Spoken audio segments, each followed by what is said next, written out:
खोजकर्ता एक छोटे से तटीय गांव में पहुंचते हैं, जहां स्थानीय लोग उनसे फॉरबिडन द्वीप पर पैर न रखने का अनुरोध करते हैं, जो गायब होने के इतिहास के लिए जाना जाता है। चेतावनियों को नजरअंदाज करते हुए वे एक नाव किराए पर लेते हैं और यात्रा की तैयारी करते हैं। द्वीप के रास्ते में माहौल भयानक हो जाता है। नाव को कोहरे ने घेर लिया है और पानी में अजीब गूंजती आवाजें बहती रहती हैं। खोजकर्ताओं को पूर्वाभास की तीव्र भावना महसूस होती है। खोजकर्ता घने, उलझे जंगल से घिरे द्वीप के तटों पर कदम रखते हैं। पेड़ उनकी ओर बढ़ते प्रतीत होते हैं और हवा में एक अप्राकृतिक सन्नाटा छा जाता है, जो केवल उनके कदमों की आहट से टूटता है। वे परित्यक्त सामान के साथ एक पुराने कैंपिंग स्थल पर आते हैं।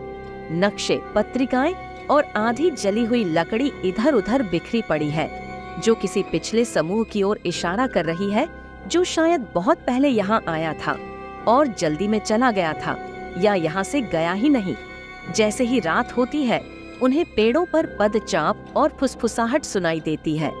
परछाइयां उनकी दृष्टि के कोनों में घूमती हुई दृष्टि से ओझल होती हुई प्रतीत होती है। जब उन्हें एहसास होता है कि वे अकेले नहीं हैं, तो उनके मन में भय की गहरी भावना घर कर जाती है। समूह की नजर अजीब प्रतीकों से बने एक पत्थर के घेरे पर पड़ती है। खोजकर्ताओं में से एक एक पत्थर को छूता है और ठंडी हवा सर्कल के माध्यम से बहती है। प्राचीन शब्द फुसफुसाते हुए उनमें से कोई भी नहीं समझ सकता है। खोजकर्ता अप्राकृतिक घटनाओं का अनुभव करना शुरू कर देते हैं। वस्तुएं अपने आप चलती हैं, उनकी आपूर्ति गायब हो जाती है और वे अपना नाम सुनते हैं, जिसे वे बुलाते हैं, आवाजें जो एक दूसरे की नकल करती हैं। जब उन्हें एहसास होता है कि वे वास्तविकता पर अपनी पकड़ खो रहे हैं, तो घबराहट होने लगती है। खोजकर्ताओं में से एक समूह से अलग हो जाता है और उसका सामना पुराने फटे कपड़े पहने एक भूतिया आकृति से होता है। चित्र फुसफुसाता है कि वे सभी चिह्नित हैं और द्वीप एक एक करके उन पर दावा करेगा। खोजकर्ता एक दूसरे पर व्याकुल और भयभीत होकर हमला करना शुरू कर देते हैं। प्रत्येक दूसरे पर आत्माओं को फुसफुसाकर फंसाने और जाल में फंसाने का आरोप लगाता है। जैसे ही द्वीप का अभिशाप उनके दिमाग को संक्रमित करने लगता है, तनाव बढ़ जाता है। वे एक प्राचीन अनुष्ठान स्थल को उजागर करते हैं, जिसमें घिसे पिटे नक्काशी वाले अंधेरे संस्कार और बलिदानों को दर्शाया गया है। चिन्हों से पता चलता है कि यह द्वीप कभी किसी चीज को फंसाए रखने के उद्देश्य से अनुष्ठानों का घर था, और हो सकता है कि उन्होंने अनजाने में इसे परेशान कर दिया हो।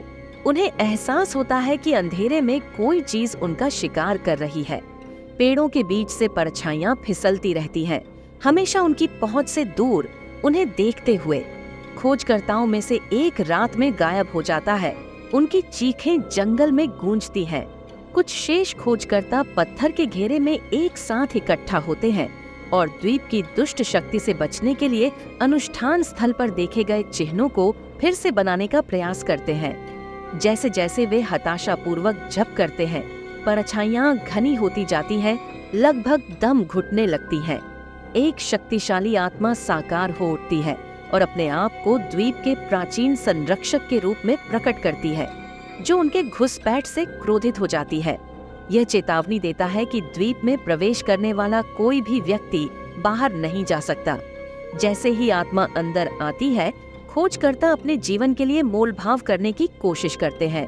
अंतिम हताश प्रयास में खोजकर्ता किनारे की ओर भाग जाते हैं। ऐसा प्रतीत होता है कि द्वीप स्वयं उनके भागने का विरोध करता है। पेड़ करीब आ जाते हैं, जमीन खिसक जाती है और भूतिया हाथ उन्हें वापस खींचने के लिए मिट्टी से पहुंचते हैं। केवल एक खोजकर्ता ही नाव तक पहुंचता है और बहुत दूर तक नाव चलाता है। जैसे ही वे पीछे देखते हैं, वे देखते हैं कि आत्मा किनारे पर खड़ी है और खोखली आंखों से देख रही है। बदला लेने का एक फुसफुसाया वादा पानी के पार उनका पीछा करता है।